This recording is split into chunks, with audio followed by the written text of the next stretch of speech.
வணக்கம். இன்றைய தினம் திருவாசகத்திலே 6வது வரியாக விளங்கக்கூடிய வேகம் கெடுத்தாண்ட வேந்தனடி வெல்க என்ற ஒரு வரியை சிந்திக்க இருக்கிறோம். வேகம் என்ற சொல்லுக்கு நாம் விரைவு என்று ஒரு பொருளை வைத்திருக்கிறோம்.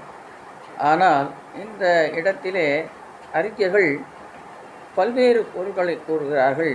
அதிலே ஒரு பொருளை நாம் எடுத்துக்கொள்வோம்.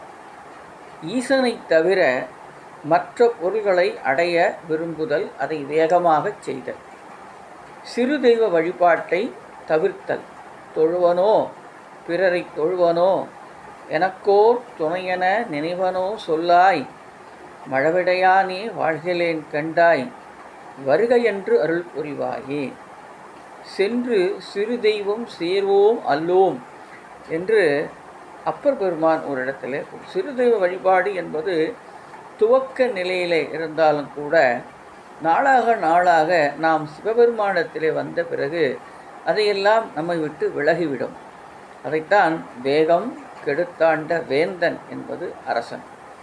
இறைவனுக்கு பதி என்ற ஒரு பொருள் உண்டு.